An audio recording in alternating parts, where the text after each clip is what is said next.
एक ऐसी चीज है जिसे जिसने इंसान को बहुत ज्यादा परेशान करा है। जब भी वो इंसान के सामने आई है, वो थोड़ा या तो परेशान हो जाता है, घबरा जाता है, और उसे पता नहीं होता उसे बिहेव कैसे करना है। और जरूरी नहीं है ये आज के इंसान के साथ ही हुआ है, ये पुराने से जब से एक तरीके से शायद इंसान का थोड़ा होश खुला है, उसने तब से ये एक्सपीरियंस करना शुरू करा है। और ये चीज है डर। हम डरते बहुत ज्यादा हैं, और डर के चलते हमारा जो पूरा बिहेवियर है, हम जिस तरीके से एक्ट करते हैं, वही पूरा चेंज हो जाता है। डर ऐसा नहीं है कि बस कोई मेंटल चीज है। डर जब आता है तो वो इंसान को बहुत बुरी तरीके से जकड़ लेता है। ऐसा नहीं होता कि बस कोई मेंटल चेंजेस आते हैं और कोई मेंटल घबराहट होती है, उसके फिजियोलॉजिकल चेंजेस भी होते हैं। Physiological as in bodily changes भी होते हैं। जब कोई बहुत ज्यादा डरा हुआ होता है, आप देखो कैसे दिल की धड़कनें बहुत ज्यादा बढ़ने लग जाती हैं, है ना, पसीने आने लगते हैं, प्रोबेबली आप थोड़ा एकदम बंद से भी जाते हो, आप बहुत ज्यादा ही घबरा जाते हो। और उसके चलते जो हमारा पूरा बिहेवियर होता है, जिस तरीके से हम फिर इनफैक्ट एक्ट ही करते हैं, वो डिस्टॉर्टेड होता है। वो ऐसा नहीं होता कि वो इजी है, वो ऐसा नहीं होता कि वो नेचुरल है। उसमें होती ही एक पूरी पूरी डर की ही एक एक्सप्रेशन है।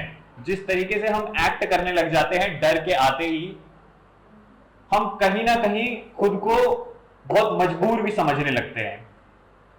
डर हमें दिखेगा कि हमारे जिंदगी के ऑलमोस्ट हर पहलू में है, हर हिस्से में है। जो भी हम काम कर रहे हैं वो हम डर के ही कर रहे हैं। इंसान के जो डिसीजंस भी हैं वो बहुत ज्यादा फिर डर से ही डिक्टेटेड होते हैं। इसीलिए डर को समझना थोड़ा ज्यादा जरूरी है, क्योंकि अगर हम डर को नहीं समझेंगे तो हमारे लाइफ के सारे डिसीजंस, हमारी जिंदगी के हर एक कोने पे हमें दिखेगा कि हमारे जो पूरा एक्शन है, जो हमारा पूरा जिस बेसिस पे हमारी लाइफ चल रही है, उसमें बस डर ही डर है। हम हमेशा फियरफुल ही रहेंगे, और इसी फियर के साथ हमारी पूरी लाइफ डिक्टेट होगी। फियर होगा कभी कुछ ना कर पाने का फियर, जिंदगी में पीछे रह जाने का फियर, अकेले रह जाने का फियर, फेल होने का फियर, किसी चीज पे मिस आउट होने का फियर। हमें ऐसे बहुत अलग अलग तरीके के डर रहेंगे, और यही डर हमें दिखेगा कि हमारी ही जिंदगी को चला रहे हैं। हम हमारी लाइफ में कहीं नहीं है, जो है वो बस हमारे ही डर हैं। हमें लगता है कि हम कहीं पीछे रह जाएंगे तो हमारे साथ कुछ बुरा हो जाएगा, इसीलिए हम आगे भागते हैं। हमें लगता है कि हम किसी चीज पे मिस आउट कर जाएंगे तो चलो मिस आउट नहीं करते, जहां पे सारे लोग जा रहे हैं हम भी अपने आप को जाके इंक्लूड कर लेते हैं उसमें। क्या ये जानना जरूरी नहीं है कि किस चीज पे हम मिस आउट कर रहे हैं? क्या वो चीज है जिसके पीछे हम जाने की कोशिश कर रहे हैं? और डर का फिर सीधा सीधा रीजन ही यही है कहीं ना कहीं। डर का डायरेक्ट रिलेशनशिप है ना जानने से। जब हम किसी को चीज को नहीं जानते, जब हम उसको पूरी तरीके से नहीं समझते, तभी हम डरते हैं। किसी से डायरेक्ट बात करना, किसी नई जगह पर जाना, किसी को कन्फ्रंट करना, इनफैक्ट इन सारी चीजों में थोड़ा डर लगता है।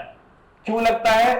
क्योंकि पहली बात तो ना हम उस जगह को जानते हैं, ना किसी चीज को समझते हैं, और उसको ना समझने के चलते हमारे पास कहीं ना कहीं कोई इमेजिनेशन होती है, कहीं ना कहीं हमारा ही कोई बनाया हुआ थॉट होता है जिसको सोचकर हम अपने आप को डरा लेते हैं।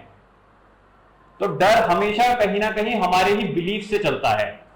अगर हम किसी चीज में बिलीव करते हैं और नहीं जानते कि वो चीज क्या है, नहीं समझते एकदम डीपली कि हम क्यों डर रहे हैं, इसीलिए ही हमारा सारा डर बाहर निकल कर आता है। आप एग्जाम देने से डरते हो, आप पढ़ाई से डरते हो, आप फेल हो जाने के डर से डरते हो। ये क्यों होता है? क्योंकि पता ही नहीं है कि देखो पढ़ना किस लिए है, पता ही नहीं है एग्जैक्टली कि फेल होना और पास होना क्यों हो, ये क्यों जरूरी है, पास क्यों हो किसी भी चीज में और फेल क्यों हो किसी भी चीज में, और इन दोनों का मतलब क्या है, एक्सपेरिमेंटेशन क्या होता है। उसमें तो पास फेल से मतलब ही नहीं होता, उसमें तो चीज समझने से मतलब होता है। और जब इस चीज की कोई डीपर अंडरस्टैंडिंग नहीं होती कि जो हम कर रहे हैं वो क्यों कर रहे हैं, जिस चीज में हमने अपने आप को एंगेज करके रखा है, जिस चीज में हम इन्वॉल्व हैं उसमें क्यों इन्वॉल्व हैं, तो डर इनएविटेबल है। डर जरूरी ही है, वो आएगा ही आएगा। आप डरोगे अपनी ही पढ़ाई से, एग्जाम्स का आपके पास प्रेशर रहेगा। क्यों है ये प्रेशर? क्योंकि आपको किसी ने बताया हुआ है ना कि अच्छे मार्क्स लाने होते हैं, किसी ने बताया होता है कि अच्छा परफॉर्म करना होता है, और जो नहीं करता वो बुरा स्टूडेंट होता है। तभी तो फिर हमें एग्जाम में डर लगता है, तभी तो फिर हमें पढ़ाई हमारे लिए इतनी खौफनाक चीज बन जाती है। इमेजिन तो करो कि देखो कैसे लोगों को सपने आते हैं, मोस्टली लोगों को ऐसे ही सपने आते हैं ना कि अरे पढ़ा नहीं था और एग्जाम छूट गया और क्या हो रहा है। ये सपने तो सबको ही आ रहे होते हैं कि इस सब्जेक्ट में पढ़ा नहीं था और एग्जाम में बैठे और पूरा क्वेश्चन पेपर जो दिख रहा है उसमें कुछ नहीं आता और अब डर लग रहा है, फिर एकदम से नींद खुली, पता चला अरे ये तो सपना था। ये क्यों हो रहा है? क्योंकि कहीं ना कहीं जो हम पढ़ रहे हैं हमें उससे कोई खास मतलब नहीं है, हमें बस डरा के पढ़ाया जाता है कि देखो पढ़ लो लाइफ में, नहीं तो लाइफ बर्बाद हो जाएगी, कुछ बन जाओ, कुछ कर लो लाइफ में, क्योंकि अगर नहीं करोगे तो तुम कुछ नहीं कहलाओगे। और इसी डर से ही हम कहीं ना कहीं डिक्टेटेड हैं, हम कहीं ना कहीं चलते हैं। पढ़ाई से डर का क्या रिश्ता है? पढ़ाई का डर से रिश्ता तभी होगा जब पढ़ाई से हम कुछ पाना चाहते हैं, और क्योंकि वो चीज हमें नहीं मिलेगी अगर हम पढ़ेंगे नहीं तो हम डरेंगे। तो इसीलिए ही हम पढ़ाई से डरते हैं, इसीलिए ही एग्जाम से डरा जाता है, क्योंकि नहीं समझते कि एजुकेशन की एग्जैक्ट इंपॉर्टेंस क्या है। नॉलेज तो सीधी सीधी समझने की बात है ना। मैं कोई मैथ्स का कोई इक्वेशन समझ रहा हूं, मैं साइंस का कोई कॉन्सेप्ट समझ रहा हूं, मेरे को सोशल साइंस में कोई थ्योरीज समझ आ रही हैं, तो मेरे को तो इन सब चीजों से डायरेक्ट एक रिलेशनशिप होना चाहिए मेरा। यहां पे डर कहां से आ गया? यहां पे डर शायद इसीलिए ही है क्योंकि हम परफॉर्मेंस से अपने आप को लिंक करके चलते हैं। हमें लगता है कि अगर हम अच्छा परफॉर्म नहीं करेंगे, अगर हम किसी चीज को कोई अचीव नहीं कर लेंगे, कोई एक एकेडमिक स्टैंडर्ड को पा नहीं लेंगे, तो शायद हमारे साथ कुछ गलत हो जाएगा या शायद हम फेलियर कहलाएंगे। और इसीलिए ही फिर इंसान डरता है, क्योंकि वो ये नहीं देख रहा होता कि वो जो कर रहा है उसका डायरेक्ट इंट्रिंसिक वैल्यू उसकी क्या है। उसके लिए उस चीज की एक एक्सट्रिंसिक वैल्यू बनाई जाती है। एक्सट्रिंसिक वैल्यू समझते हो कि उसको बाहर से उसको इंपॉर्टेंट बना दिया जाता है कि पढ़ना इसलिए है क्योंकि इससे कुछ मिलेगा जाकर, क्योंकि इससे कोई मतलब होगा, या इससे तुम कुछ बन जाओगे, या इससे किसी तरीके की सक्सेस पालोगे। और उस सक्सेस को ना पाने का डर, कुछ ना बनने का डर, जिंदगी में कुछ ना करने का डर ही हमें फिर पढ़ाई के टुवर्ड्स जो हमारा पूरा एटीट्यूड है उसको डिफाइन करता है, और इसीलिए फिर हम डरते हैं। तो जब तक हम समझेंगे नहीं कि जो हम कर रहे हैं वो क्यों कर रहे हैं, तब तक हमें डर ही बना रहेगा। डर सीधा सीधा इमेजिनेशन से आता है आपकी। जब आपको किसी भी चीज की नॉलेज नहीं होती, किसी भी चीज की समझ नहीं होती, तो हमारी फिर इमेजिनेशंस काम करने लगती हैं। हम उस चीज से डायरेक्ट कांटेक्ट में नहीं हैं। और ये बात समझो जरा कि अगर किसी चीज को नहीं जानते, if something is really unknown to you, तो उसमें डर कैसा है? अगर आपको किसी चीज का नाम लिया, आप उसके बारे में कुछ नहीं जानते, तो क्या सुन के उसको डरने लग जाओगे? नहीं डरोगे ना। लेकिन क्योंकि उस चीज के बारे में फिर हमारी कोई अजम्पशंस हैं, लोग बोल रहे हैं कि अगर वो चीज नहीं मिली तो जिंदगी में फेल हो जाओगे, या अगर वो चीज तुमने नहीं पाई तो तुम कुछ नहीं कहलाओगे, तो अब उस चीज को लेकर डर लगने लग जाएगा। तो सीधी सी बात है कि उससे जिस चीज को बोला जा रहा था कि इस चीज को पाके तुम कुछ नहीं कहलाओगे, अगर इस चीज को पाओगे नहीं, जब तक इस चीज को हासिल नहीं कर लेते तब तक लाइफ में कुछ कहलाओगे नहीं। तो हम इस नैरेटिव से ही डरने लग गए। हमारा कभी इस पर ध्यान गया ही नहीं कि वो चीज क्या है अपने आप में, हमने कभी जाके उसको समझा ही नहीं। तो डर के लिए जरूरी है कि जिस चीज से हम डर रहे हैं उससे एक डिस्टेंस बना रहे, उससे एक दूरी बनी रहे, क्योंकि जब तक उससे एक दूरी बनी रहेगी, उस दूरी के अंदर, उस डिस्टेंस में हम अपनी इमेजिनेशंस भर देते हैं। फिर सोचो उस इंसान के बारे में जो बहुत अर्ली मैन था, और जब घने बादल आ जाते होंगे दोपहर के समय में और एकदम अंधेरा छा जाता होगा और वो कुछ नहीं जानता, वो क्लाउड्स नहीं जानता क्या होते हैं, वो नहीं जानता बारिश कैसे होती है, और उसने पहली बार देखा है कि इतने घने बादल आ गए और इतना अंधेरा हो गया, और क्योंकि अब वो कुछ नहीं जानता है तो वो डरेगा। वो साइंस का कोई कॉन्सेप्ट नहीं समझता, वो नहीं समझता वाटर साइकिल क्या होती है, वो ये सब कुछ नहीं जानता। उसने बस पहली बार अंधेरा देखा है आकाश में और वो एकदम ही डर गया है। और अब क्योंकि वो डरा है तो यही डर उसकी इमेजिनेशन ट्रिगर करेगा। उसको लगेगा कि पता नहीं दुनिया पे कोई प्रकोप छा रहा है, कोई अंधेरा उसको लील ले रहा है। उसके पास स्टोरीज हो जाएंगी फिर, और ये स्टोरीज फिर उसे डराएंगी।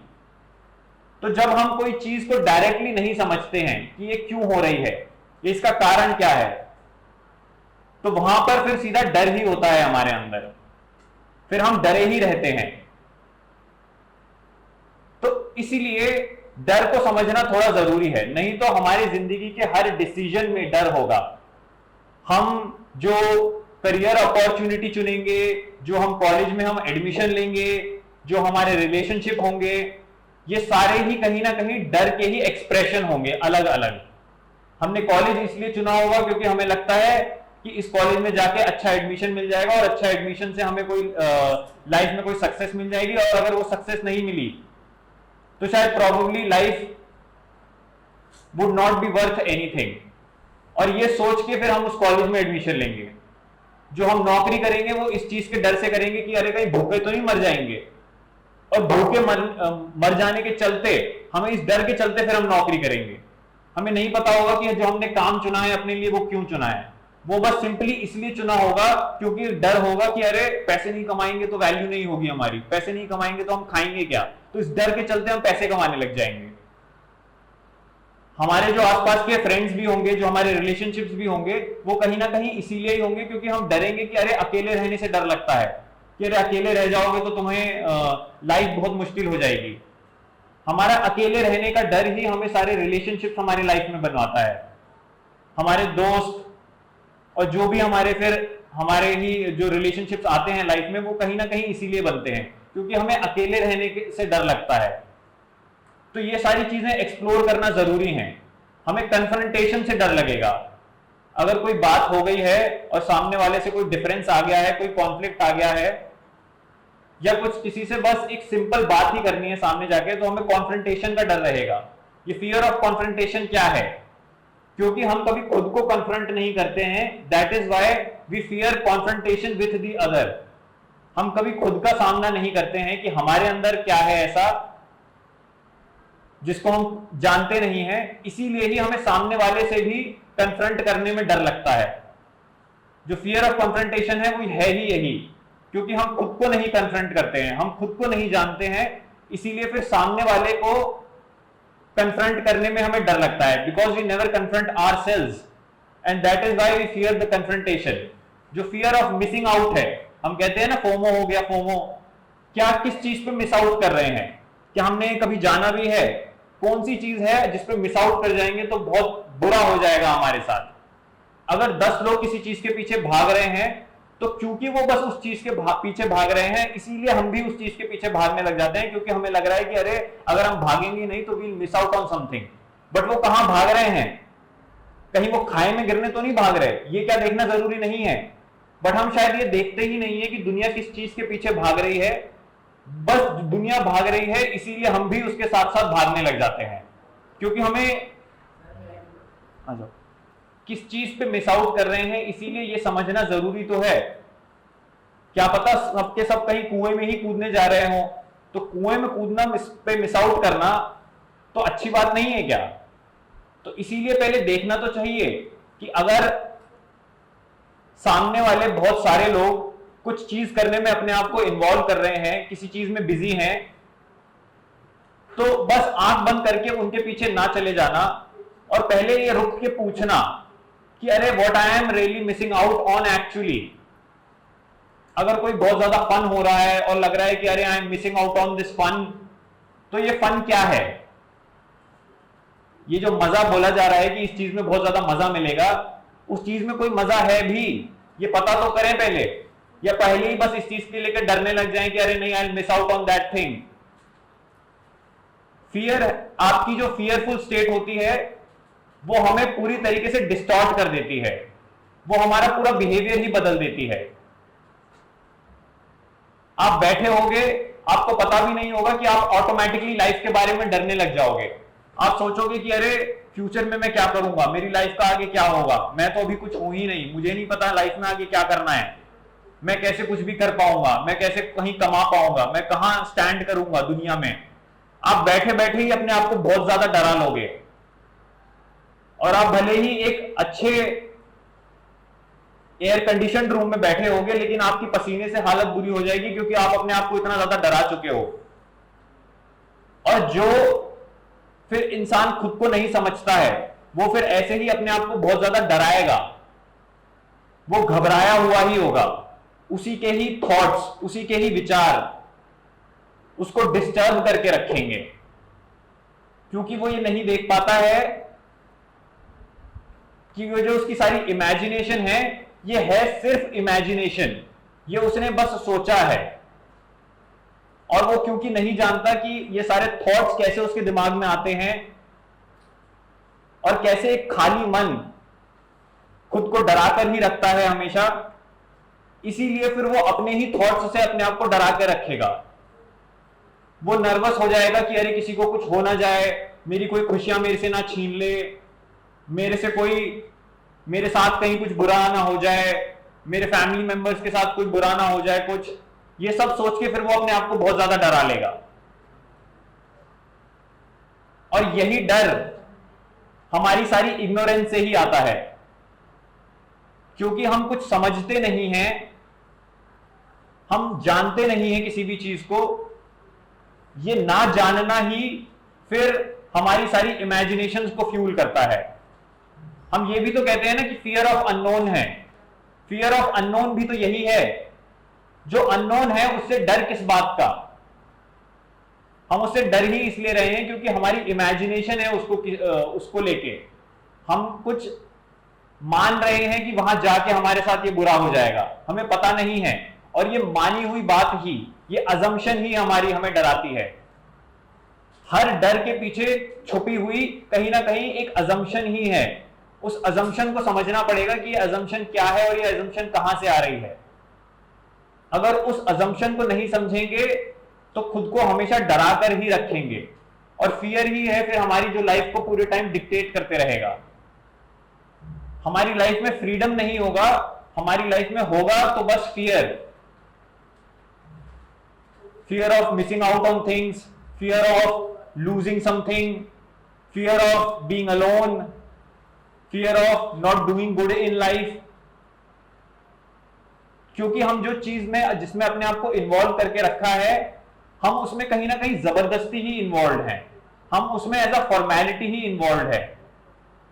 हम उसको जानते नहीं हैं, हम उसके साथ इंगेज्ड नहीं हैं, हमें बताया जा रहा है कि ये करना होता है और इसीलिए हम कर रहे हैं।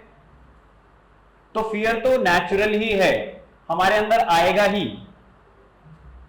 और साइकोलॉजिकल फियर ही फिर हमारा कहीं ना कहीं सबसे बड़ा दुश्मन है। एक होता है फिजिकल फियर। फिजिकल फियर क्या है? फिजिकल फियर कहीं ना कहीं हमारी सेल में ही है, हमारे पूरे स्ट्रक्चर में फिजिकल फियर है। क्योंकि अब इसको समझो, जो फिजिकल फियर होता है वो हमारे ही एवोल्यूशन से आया है। हम क्योंकि जानवर से इवॉल्व हुए हैं, तो जो प्रेडेटर था और अगर हम प्रे थे तो हम डरते थे हमारे ही प्रेडेटर से। तो वहां पे फियर हमारे काम आता था हमेशा, क्योंकि फियर ही हमारी लाइफ को सिक्योर करके रखता था। और लाइफ से सीधा सीधा मतलब है हमारी ही बॉडी को सिक्योर करके रखता था। तो जो प्रे था उसको प्रेडेटर से डर था, और उसका डर ही उसको प्रेडेटर से मोस्ट सिचुएशंस में बचा लेता था। तो fear when it comes to your physical security is absolutely necessary, and in fact it is that fear only which saves you, which saves the physical body.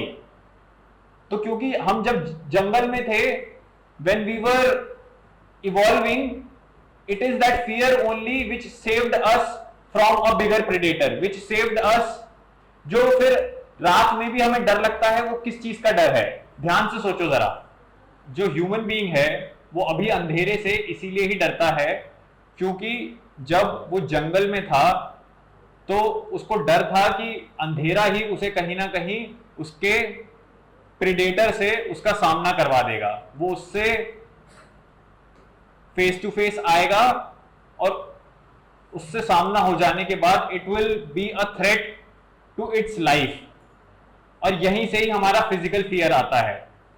Physical fear is a evolutionary trait that we have picked up, और यही physical fear फिर हमारी ही psychology में भी आ जाता है, वो psychological fear बन जाता है। फिजिकल फियर का तो काम है हमारी कहीं बॉडी को सेफगार्ड करना, हमारी बॉडी को प्रोटेक्ट करना। हमें अगर कहीं बहुत ज्यादा शोर मचता है तो देखें कैसे एकदम डर जाते हैं हम, बहुत ज्यादा जब लाउड साउंड होती है तो how we are suddenly so attentive towards that sound, कि क्या हुआ, कोई ब्लास्ट हुआ, कोई बहुत ज्यादा लाउड नॉइज आई, तो ये कहां से आई।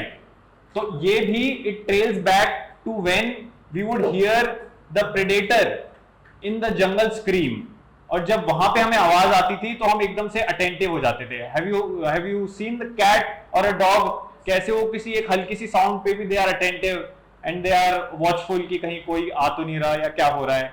तो यही सीधा सीधा ट्रेट है जो हमारे अंदर भी हमारी ही फिजिकल स्ट्रक्चर के अंदर प्रेजेंट है।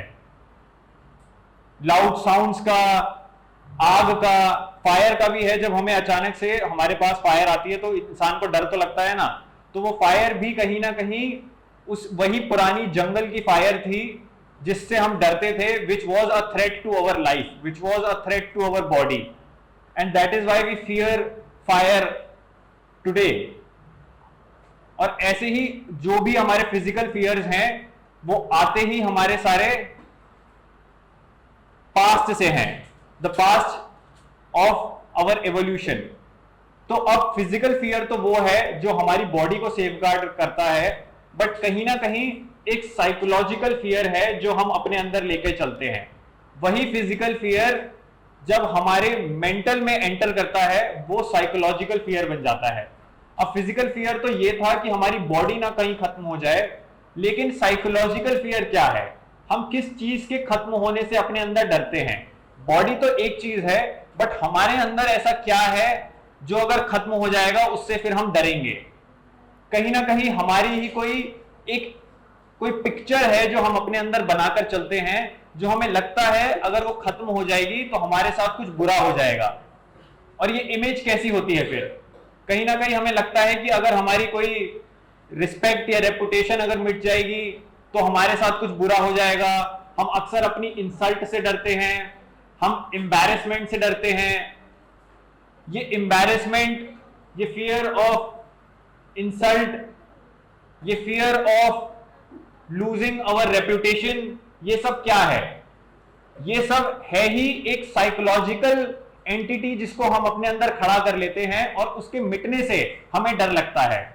ये साइकोलॉजिकल एंटिटी ही फिर क्या है जो हम अपने अंदर रखते हैं?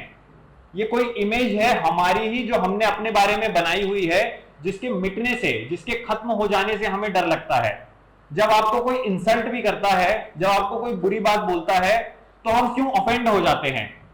क्योंकि हम अपने अंदर उस साइकोलॉजिकल एंटिटी पे कोई उंगली नहीं उठवाने देना चाहते।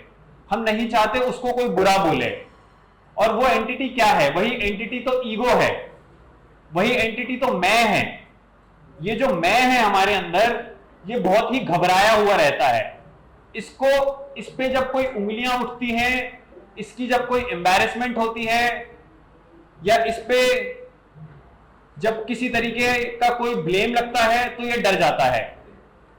तो ये जो मैं है, ये अपने आप को सेफगार्ड करता है। फिजिकली हम अपनी बॉडी को सेफगार्ड करते थे, but psychologically the me with in, जो मैं है हमारे अंदर, वो अपने आप को सेफगार्ड करके चलता है। बट ये मैं है क्या? कहीं कोई अपने अंदर कोई मैं दिखा सकता है? हमारे अंदर ब्रेन पॉइंट आउट करा जा सकता है, हमारे अंदर हमारी सारी लिम्स पॉइंट आउट करी जा सकती हैं, लेकिन अगर आपका ऑपरेशन भी हो जाए और आपको अगर कटअप भी कर दिया जाए तो ये मैं कहीं निकल के नहीं आएगा। जिसको हम बोलते हैं कि अरे यार मैं ऐसा हूं, मैं अच्छा हूं, मैं बुरा हूं, मैं डरा हुआ हूं, लेकिन अगर आप ध्यान से देखोगे तो ये मैं है कहां हमारे अंदर। लेकिन फिर भी हम इस मैं की आइडेंटिटी से बहुत स्ट्रांगली कनेक्ट करते हैं, बहुत स्ट्रांगली अपने आप को एसोसिएट करते हैं। हम चाहते हैं कि मेरा अच्छा हो, कि मैं सही रहूं, कि मैं सुखी रहूं, कि मैं खुश रहूं।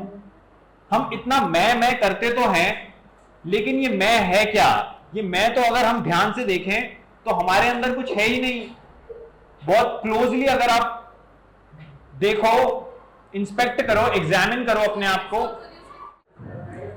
हाँ, तो we are trying to locate और trying to find out where the me is. ये जो मैं है ये कहां से आता है और ये क्या है हमारे अंदर, क्योंकि हम इससे बहुत ही एक गहरा रिलेशनशिप बनाकर चलते हैं। तो ये मैं आता कहां से है, ये मैं है क्या? ये मैं कहीं ना कहीं उसके ही एनवायरनमेंट से बनता है। उसको सहारा चाहिए होता है अपने आप को डिफाइन करने के लिए। ये हर बाहर की चीज से डिफाइन करेगा अपने आप को।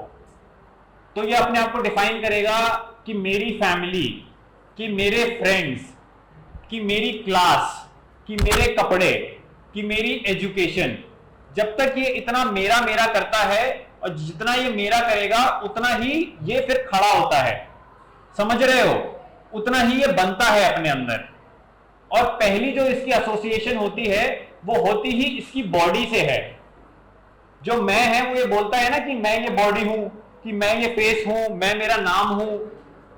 लेकिन अगर आप ध्यान से देखो भी, आ जाओ, अगर आप ध्यान से देखो भी, आपकी जो बॉडी है, आपका जो नाम है, वो आपका है कहां? और इनफैक्ट ये तो हमें बाहर से ही मिला है ना, ये तो हमें कहीं ना कहीं किसी ने दिया है। इसमें हमारा क्या है? ये जो मैं है फिर ये अपने आप को एसोसिएट करके ही चलता है। इसको एसोसिएशन की जरूरत होती है, अपने आप को किसी चीज से जोड़ने की जरूरत होती है। मेरा नाम, मेरा चेहरा, मेरा घर, मेरा भाई, मेरा स्कूल, मेरे कपड़े, जितना इसके पास ये सारी एसोसिएशंस होती हैं वहीं से ही ये बनता है। और अपने आप में ये शायद कुछ भी नहीं है। अपने आप में ये मैं है क्या? इस मैं को अगर डिफाइन करके करने जाओगे तो इस मैं को डिफाइन ही आप बाहर के टर्म्स में कर पाओगे कि मैं क्या हूं, मैं इंडियन हूं, या मैं मराठी हूं, या किसी कल्चर से, या मैं क्या हूं, मैं एक रिच पर्सन हूं, या मैं क्या हूं, मैं हम अपने आप को जेंडर से डिफाइन करेंगे कि मैं क्या हूं, मैं एक आदमी हूं, मैं एक औरत हूं, मैं एक लड़का हूं, मैं एक लड़की हूं। तो मैं को आप एसोसिएट करके ही डिफाइन कर सकते हो। बिना एसोसिएशन के किसी से ये मैं है ही नहीं। मैं क्या हूं? मैं मेरी बॉडी हूं, मैं मेरा नाम हूं, मैं मेरी फैमिली हूं, मैं मेरी कंट्री हूं, मैं मेरी कल्चरल आइडेंटिटी हूं, मैं मेरी जेंडर की आइडेंटिटी हूं, इनफैक्ट मैं मेरे प्रोफेशन की आइडेंटिटी हूं। मैं क्या हूं? मैं स्टूडेंट हूं, या मैं लॉयर हूं, या मैं डांसर हूं, या मैं डॉक्टर हूं। तो मैं को बाहर की चीजों की जरूरत होती है अपने आप को डिफाइन करने के लिए। और जब तक उसके पास ये बाहर की चीजें नहीं है, और बाहर की चीजों में हमारी बॉडी भी आती है, कहीं ना कहीं हमारी बॉडी भी हमसे एलियन है, इस मैं से एलियन है। इस मैं को जरूरत है इस किसी चीज से अपने आप को जोड़ने की, तभी ये अपनी एग्जिस्टेंस में आता है। तो हम बोलते तो बहुत एक गारंटी के साथ हैं, एक बहुत ही बिलीफ के साथ हैं, एक कॉन्फिडेंस के साथ हैं कि मैं हूं। लेकिन अगर आप थोड़ा ध्यान से समझोगे, थोड़ा ध्यान से इस फिनोमिना को देखोगे कि ये मी क्या है, व्हाट इज आई, तो आप पाओगे ये आई अपने आप में कुछ नहीं है। इस आई को, इस मी को सहारे की जरूरत है एग्जिस्टेंस में आने के लिए। ये सपोर्ट चाहता है कि इसका कोई सपोर्ट बने, कि इसका कोई सहारा बने। और जब इसका कोई सहारा इससे छिनता है, वहां ये डरता है। तो जो डर है हमारे अंदर का, जो साइकोलॉजिकल डर है, वो कहीं ना कहीं इस मैं की अगर कोई एसोसिएशन उससे छिनती है, उस छिनने में ही है। तो जैसे अभी हमने समझा कि मैं आता है एग्जिस्टेंस में, जो आई है हमारे अंदर, जो मी है, वो आता ही एग्जिस्टेंस में एसोसिएशन से है बहुत सारी। और जहां इसकी कोई एसोसिएशन वल्नरेबल होती है, किसी डेंजर में होती है, वहां ये डरता है। अब इसकी एसोसिएशन अपने किसी फैमिली मेंबर से हो सकती है, इसकी एसोसिएशन अपने किसी करियर से हो सकती है, इसकी एसोसिएशन अपनी ही इनफैक्ट किसी बनाई हुई इमेज से हो सकती है इसके बारे में कि ये देखो कितना अच्छा इंसान है, कि ये तो बहुत ही रिस्पेक्टफुल इंसान है। तो जहां जहां इसकी आइडेंटिटी इससे छिनेगी वहां वहां ये डरेगा। जहां जहां जिस रिलेशनशिप में अपने आप को डिफाइन करता है वो रिलेशनशिप इसको इससे छिनता हुआ दिखेगा तो ये डरेगा। इसका कोई दोस्त इससे दूर जाएगा तो ये डरेगा। अगर इसका कोई रिलेशनशिप इसको लूज करता हुआ दिखेगा तो ये डरेगा। अगर इसका कोई ये अगर किसी में अपनी वैल्यू समझता है, किसी करियर में, किसी प्रोफेशन में, वो अगर इसको नहीं मिलेगा तो ये डरेगा। कोई स्टैंडर्ड जो सोसाइटी में सेट कर रखा होता है अगर कि अगर ये अचीव नहीं आप करोगे तो आप कुछ नहीं होगे, तो ये मैं डरेगा, क्योंकि ये चाहता है अपने आप को किसी एक हायर स्टैंडर्ड से एसोसिएट करके रखना। तो जरा समझो इस बात को, जो हमारा माइंड है, जो हम हैं, वो है ही बहुत सारे सपोर्ट में। उसको बहुत सारी चीजों का सहारा चाहिए होता है। उसे कोई एक सोशल सहारा चाहिए होता है, उसे एक आइडेंटिटी का सहारा चाहिए होता है, कोई उसे एक इमोशनल सहारा चाहिए होता है, कभी उसे कोई इकोनॉमिक सपोर्ट चाहिए होता है। और जब उसको लगता है कि उससे किसी तरीके का सपोर्ट उससे छिन सकता है, उससे दूर हो सकता है, वो खो सकता है वो सपोर्ट, वहीं वो फिर डरता है, क्योंकि उसने अपने बारे में एक इमेज बनाई होती है जिसके बेसिस पे वो अंदर अपने आप को खड़ा करता है।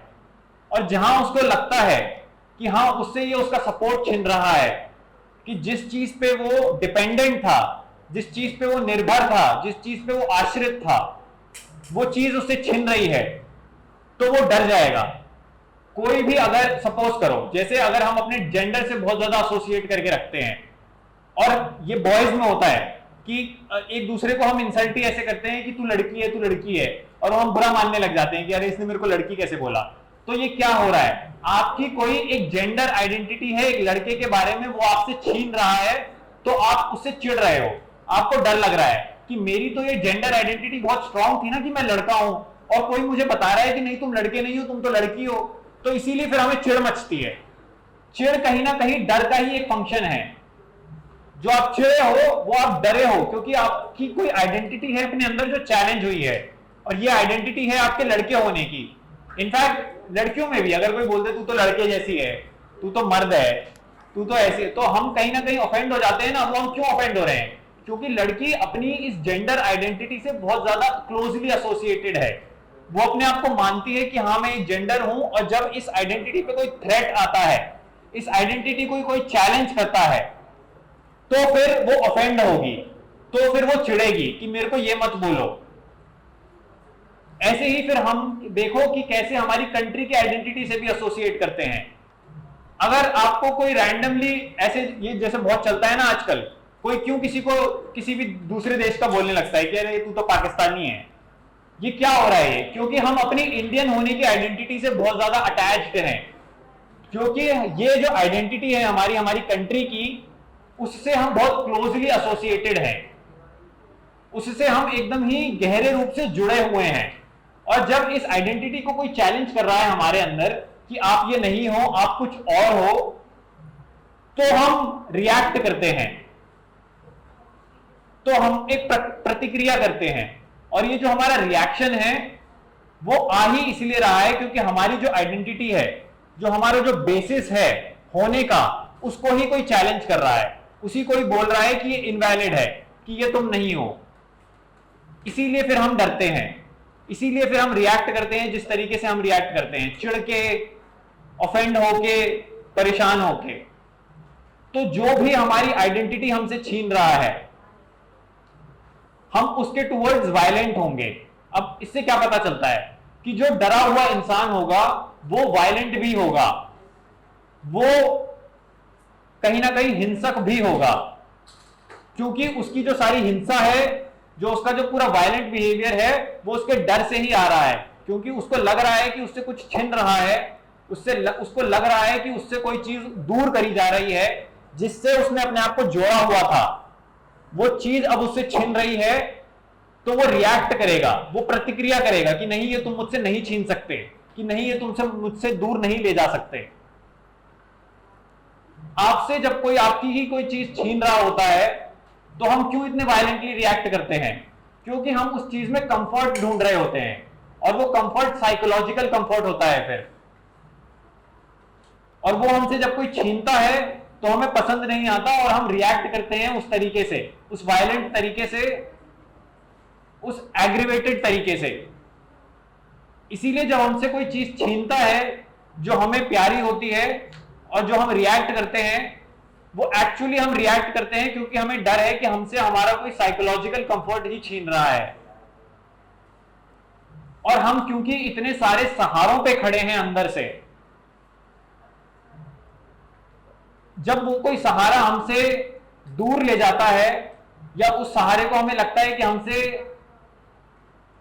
कोई छीन लेगा, तो हम डरेंगे कि नहीं, हमारी जो पूरी आइडेंटिटी है वो तो इसी पे ही खड़ी हो रही है। अगर हमें कोई बोल देता है कि नो, आप गरीब इंसान हो, कि अरे आप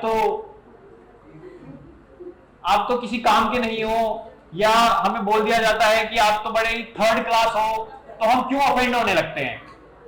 हम ऑफेंड ही इसलिए हो रहे हैं क्योंकि हम अपने बारे में कोई एक इमेज रखते हैं, हम अंदर से अपने आप को कुछ मानते हैं, हम अंदर से अपने आप को कुछ समझते हैं, और जब वो चीज चैलेंज होती है तभी हम फिर रिएक्ट करते हैं। जब हमारी तभी कोई इंसल्ट होती है, हमें कोई बुरा बोलता है, हम रिएक्ट ही इसलिए करते हैं क्योंकि हम जो अपने आप को मान के बैठे हैं वो चीज चैलेंज हो रही है। आप जब भी ऑफेंड होते हो, आप जब भी बुरा मानते हो किसी चीज का, तो देखो आपके अंदर वो क्या है जो बुरा मान रहा है। और ये जो मैं है हमारे अंदर का, जब जिस चीज से एसोसिएट होता है, जब उसकी आइडेंटिटी को थ्रेट मिलता है, तभी वो फिर बुरा मानता है। कोई भी एग्जाम्पल ले लो, जब आपको बोला जा रहा है कि आप बेवकूफ हो और आप फिर ऑफेंड होने लग गए हो कि नहीं, मैं तो बेवकूफ नहीं हूं, I am probably somewhere smart, या ऐसा जो भी आप अपने बारे में समझते हो, हम ऑफेंड ही इसलिए हो रहे हैं क्योंकि हमारी जो एक आइडेंटिटी थी अपने बारे में, शायद स्मार्ट होने की, शायद समझदार होने की, वो आइडेंटिटी ही चैलेंज हो रही है। वो इमेज जो हम अपने बारे में बनाकर चल रहे थे कि हम तो अच्छे हैं, और जब कोई सामने वाला इंसान बोल देता है कि नहीं तुम तो बहुत बुरे इंसान हो, तो हमें बुरा ही इसलिए लगता है क्योंकि हम अपने आप को अच्छा मानकर बैठे थे। तो हमारी जब भी कोई अंदर बैठी मान्यता, हमारे ही अंदर बैठा कोई बिलीफ जब कोई चैलेंज करता है, तब हम ऑफेंड होते हैं, तब हमें बुरा लगता है, तब हम रिएक्ट करते हैं। तो हमें यह समझना ही पड़ेगा कि हमारे अंदर जो बुरा मान रहा है, जो डर रहा है, जिसको चोट मिल रही है, वो है क्या? हमने अपने अंदर अपने बारे में ऐसी कौन सी इमेज, ऐसी कौन सी कहानी है जो खुद को बोली हुई है, और जब वो चैलेंज हो रही है तो हमें बुरा लग रहा है, या हमें डर लग रहा है, या हमें हर्ट हो रही है। तो जब भी आप हर्ट होते हो, साफ सी बात है कि हमारे को कोई फिजिकली तो हर्ट नहीं कर रहा है, हमें कोई फिजिकली तो किसी तरीके की कोई चोट नहीं पहुंचा रहा है। तो जब हम कहते हैं कि we are hurt, that we are offended, तो क्या है हमारे अंदर जो ऑफेंडेड फील कर रहा है? क्योंकि फिजिकली तो कहीं कोई मार नहीं लगी है ना, हमें फिजिकली तो हमें किसी ने कोई इंपैक्ट नहीं दिया है। तो जब कोई इंसल्ट करता है तो क्या हर्ट होता है हमारे अंदर, यही हमें समझना जरूरी है। और अगर हम बस सिंपली ये बोल देते हैं कि अरे ईगो हर्ट हो जाती है और हम आगे चले जाते हैं, तो हम समझते नहीं है फिर ये ईगो भी क्या है। हर स्टोरी जो हम अपने आप को अपने बारे में बता के रखी हुई है हमने, वो एक्चुअली ईगो है। और जब तक वो आपके अंदर रहेगी, आप डरे हुए ही रहोगे, आप हर्टफुल ही रहोगे, और आप परेशान ही रहोगे। क्योंकि ये जो ईगो है हमारे अंदर, ये एक्चुअली जैसे अभी हमने देखा, ये कहीं है नहीं वाकई में, बट हम पता नहीं क्यों बहुत गहरे रूप से मानते हैं कि हमारे अंदर कुछ है, कि हम कुछ हैं, कि मैं कुछ हूं। क्योंकि जैसे अभी हमने देखा कि ईगो को आने के लिए ही किसी सपोर्ट की जरूरत चाहिए होती है, और जब वो सपोर्ट, फिर हमें यही ध्यान से देखना है कि वो कौन सा सपोर्ट है जो ईगो ने ले रखा है, जो चैलेंज हो रहा है, जिसपे किसी तरीके की उंगली उठ रही है। और क्योंकि उस पे उंगली उठ रही है, इसीलिए ही फिर ईगो रिएक्ट कर रही है। तो ये मैं कहां से हमारे अंदर आता है, हमें उसको समझना पड़ेगा। नहीं तो हम अपने बारे में ही कोई फॉल्स नैरेटिव, अपनी ही बहुत अलग अलग तरीके की आइडेंटिटीज लेकर चलेंगे और कभी समझ नहीं पाएंगे कि हम क्या हैं। और तभी हम फिर डरे हुए भी रहते हैं। हम जो सारा डर भी है, जिन चीजों को लेके हम डरते हैं सोशली, वो कहीं ना कहीं हमें बताया जाता है कि इन सारी चीजों को लेके डरा जाता है। हमारा जो डर है वो भी अपने आप में कोई ओरिजिनल नहीं है। हमने सीखा है कि हाँ, इन सारी चीजों में डरना होता है, कि हाँ जब एग्जाम्स आते हैं तो ऐसा कैसे, आप खुद सोचो ना, ये 40 की स्ट्रेंथ की स्टूडेंट है और मैं और अलग अलग क्लासेस में भी सेशंस लेता हूं, वहां पे भी अच्छी खासी स्ट्रेंथ है। सबको कहीं ना कहीं यही डर क्यों है कि एग्जाम में फेल हो जाएंगे या अच्छे मार्क्स नहीं आएंगे, या मैं बैठूंगा क्वेश्चन पेपर देने और मुझे कुछ नहीं आता होगा तो मैं डरूंगा। सबके अंदर ये डर है। ये कैसे है कि सबको एक ही डर है किसी चीज का। कहीं ना कहीं हम इंडोक्ट्रिन्ड ही है ना, कहीं ना कहीं हम ब्रेन वॉश्ड ही है ना इस चीज को लेके कि ये डर है हमारे अंदर। तो जो हमारा एक कॉन्सेप्ट है, जो हमारी पूरी अंडरस्टैंडिंग ही है एजुकेशन को लेके, वो कहीं ना कहीं पार्शियल है, वो अधूरी है। हम समझ तो लेते हैं इंटेलेक्चुअल कॉन्सेप्ट्स, हम समझ तो लेते हैं जो हार्डकोर कॉन्सेप्ट्स होते हैं मैथ, साइंस, सोशल साइंसेस के, लेकिन कभी भी हम खुद को नहीं समझ रहे होते हैं। हमें नहीं पता चल रहा होता है कि हम कौन हैं। तो इसीलिए फिर वही कॉन्सेप्ट्स, हम उनसे हमारी सेल्फ वर्थ जुड़ जाती है। जो किसी सब्जेक्ट में एक परफॉर्मेंस मेट्रिक होता जो हमें बता देता कि हमारी उस सब्जेक्ट को लेकर अंडरस्टैंडिंग क्या है, उससे हम ही अपने आप को एसोसिएट करने लगते हैं। और वो एसोसिएशन भी क्यों हो रही है? वो एसोसिएशन इसलिए हो रही है क्योंकि अगर हम ये नहीं करेंगे तो हमें बताया गया है कि आपके लिए बुरा होगा, कि आपके लिए अच्छा नहीं होगा, कि अगर पढ़ाई नहीं करोगे तो जिंदगी में ही फेल हो जाओगे। और इसी थ्योरी में जब हम बिलीव कर लेते हैं, जब हम इसी कॉन्सेप्ट को बाय इन कर लेते हैं, इसीलिए ही हम फिर पढ़ाई से डरते हैं। एग्जामिनेशंस हमारे लिए खौफनाक हो जाते हैं।